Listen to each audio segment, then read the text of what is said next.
ओम नमो भगवते वासुदेवाय। सप्तविंशोऽध्याय। नारद उवाच। कहन्ति ब्रह्माଙ୍କ नन्दन तदन्ते से जे पुरञ्जन अनेक मते प्रबोधिला राणीଙ୍କ मान दूर कला प्रसन्न बदने सुन्दरी स्नान मार्जना बेगे सारी कुङ्कुम कस्तूरी लगाई सुबेश गन्धे मन मोही सुगन्ध पुष्पमाला देई कबरी बांधिला सजाई खंजिला नाना अलंकार मुकुरे निरेखी शरीर भोजन सारी षडर से तांबूल भुंजिला हरसे नृपति समीपे मिलिला हसी पलंके बस विजे कला सकाम विकारे राजन राणी की कला लिंगन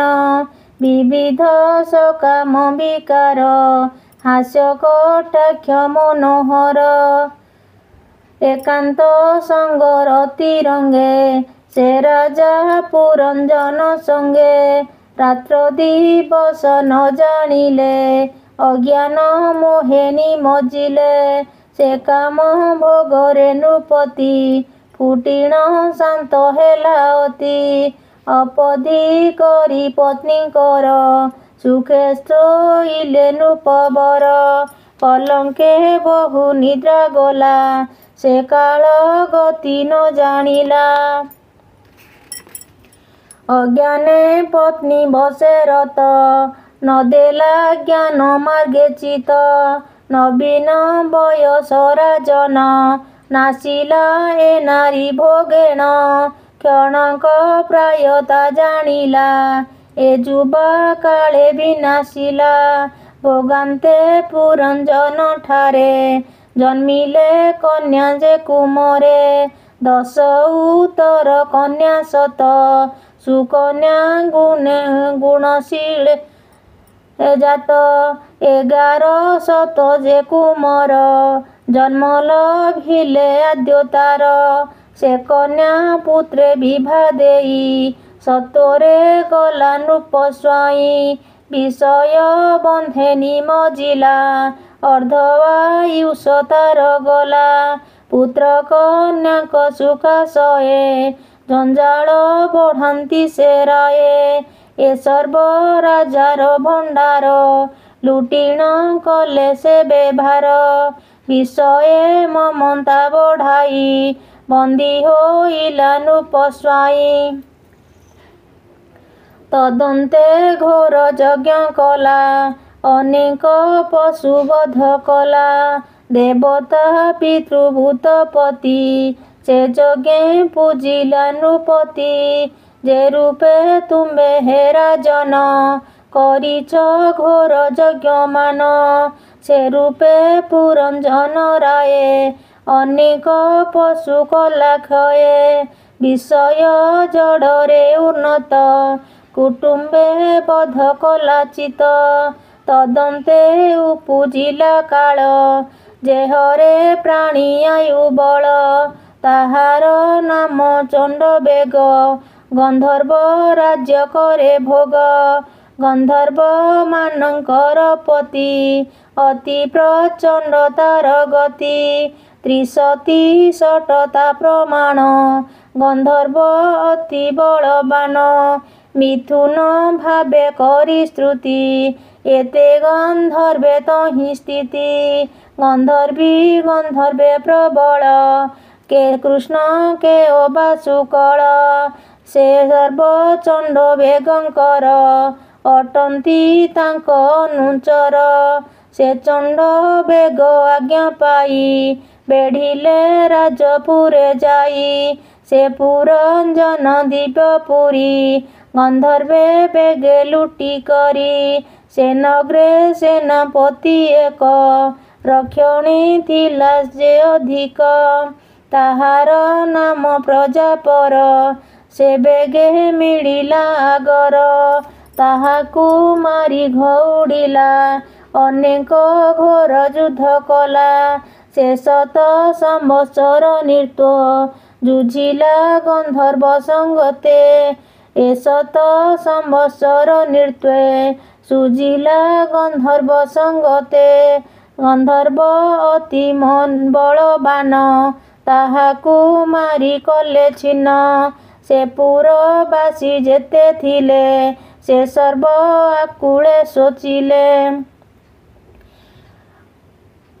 ଅନେ ଯେ ନ ପାରନ୍ତି ଯାଇ, ଦୁଃଖେ ରୋଦନ୍ତି ସୁଖ ପାଇ। ଯେ ପୁରେ ନୃପ ପୁରଞ୍ଜନ, ସଙ୍ଗତେ ଘେନି ପରିଜନ। ପଞ୍ଚାଳ ଦେଶେ ନାନା ସୁଖ, ଯେଣୁ ଭୁଞ୍ଜିଲା ଅବିବେକ। ପତ୍ନୀ ବସେ ତା ଦିନ ଗଲା, ଅଳପ ସୁଖେ ନିମଜିଲା। ନ କଲା ସେ ଭୟେ ବିଚାର, ଏଣୁ ହୋଇଲା ଦୁଃଖ ଘୋର। ପ୍ରାଚୀନ ଅଗ୍ରତେ ନାରଦ, କହିଲେ ଯୁଦ୍ଧର ସମ୍ବାଦ। କାଳର କନ୍ୟା ଏକ ଥିଲା, ତାହାକୁ କେହି ନ ବରିଲା। ଏ ତିନି ଲୋକେ ସେ ଭ୍ରମଇ, ତାଠାରେ କେହି ବିଭା ନୋହି। ସେ ଯାରେ ବର ଇଚ୍ଛା କରେ, ତା ଦେଖି କମ୍ପେ ଥରହରେ। ସେ ସର୍ବ ଅଭାଗ୍ୟର ଧାମ, ଦୁର୍ଭାଗୀ ଏଣୁ କରି ନାମ। ସେ କନ୍ୟା ପୂର୍ବେ ଏକ କାଳେ, ଯଯାତି ବିଭା ହେଲା ବଳେ। ତାଠାରେ ବଇ ଭୋଗ ସାରି, ପୁତ୍ରକୁ ବରେ ଇଚ୍ଛା କରି। ତାହାକୁ ଯଯାତି ରାଜନ, ପୁତ୍ରକୁ କଲେ ସମର୍ପଣ। ତା ଜ୍ୟେଷ୍ଠ ଯେତେକ କୁମର, କେହି ନ କଲେ ଅଙ୍ଗୀକାର। କନିଷ୍ଠ ପୁତ୍ର ପୁରୁଥିଲା, ସେ ପିତା ଆଜ୍ଞାରେ ବରିଲା। ଏମନ୍ତେ ସେ କାଳ ଦୁହିତି, ସେ ବରେ ନୁହେଁ ଦୁଷ୍ଟମତି। କାମ ଭୋଗେଣ ବଳହରି, ତଦନ୍ତେ ସଂସାରେ ବିହରି। ମୁଁ ନିର୍ଦ୍ଦୋ ବ୍ରହ୍ମଲୋକଠାରୁ, ଏ ମହି ଭ୍ରମଣ ଇଚ୍ଛାରୁ। ଆସନ୍ତେ କୃଷ୍ଣ ରସେ ରସି, ସେ ମୋତେ ଭେଟିଲା ଦୁର୍ଦ୍ଧର୍ଷି।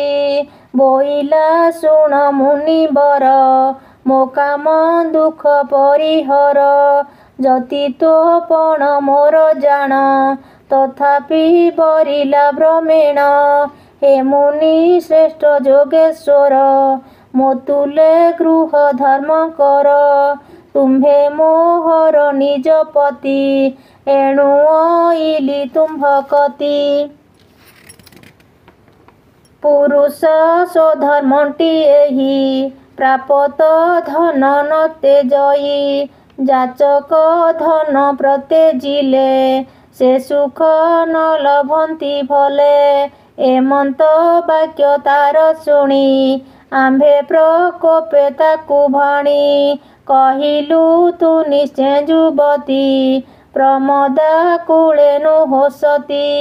କୁଳ ଦୂଷଣ କର୍ମ ତୋର, ନ ମରି ଧରିଛୁ ଶରୀର।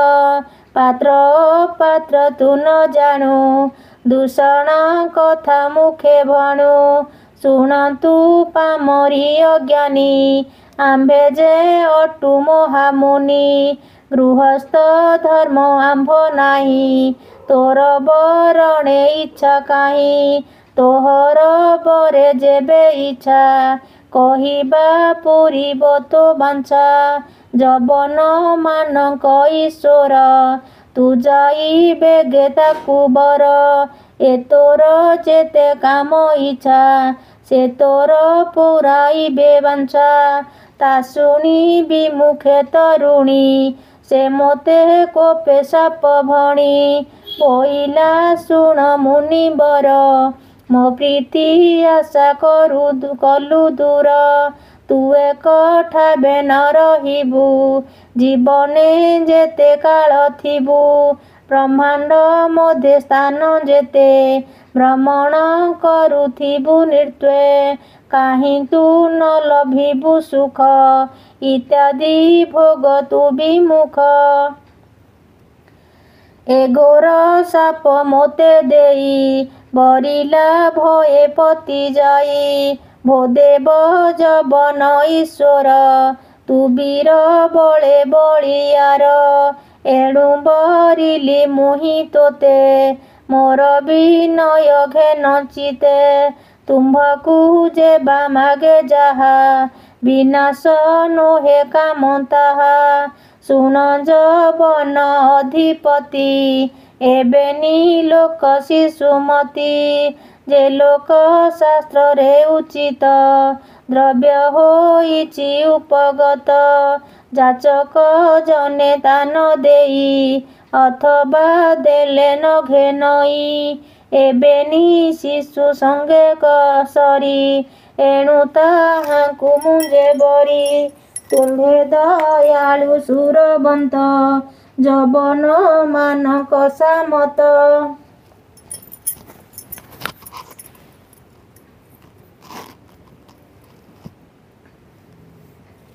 ମୁଁ କାମେ ତୁମ୍ଭକୁ ଭଜିଲି ଲଜ୍ଜା ସଂକୋଚ ଉପେଖିଲି ମୋ ସଙ୍ଗେ କର ବଇ ଭୋଗ ହର ଦୁର୍ଜୟ କାମ ରୋଗ ପୁରୁଷ ସ୍ୱଧର୍ମଟି ଏହି ଦୀନ ଜନକୁ ଧାରଇ ମୋ ଜନ୍ମ କାଳୁ କାମ ଦୁଃଖେ ତୁ ମୋତେ ନତେ ବିମୁଖେ ତାରକାର୍ପଣ କା ବାକ୍ୟ ଶୁଣି ଯବନେଶ୍ୱର ମନେ ଗୁଣି ଦେବଙ୍କ ଗୁପ୍ତ ସେ ମରଣ ଦେବଙ୍କ ଗୁପ୍ତ ଯେ ମରଣ ଏହା ସାଧିବି ନିଶ୍ଚୟ ଜାଣ ଏମନ୍ତ ମନେ ବିଚାରିଲା କନ୍ୟାକୁ ପ୍ରତିବାକ୍ୟ ଦେଲା ଶୁଣ ହେ କାଳର ଦୁହିତି ତୋ ମନେ ବିରି ଅଛୁପତି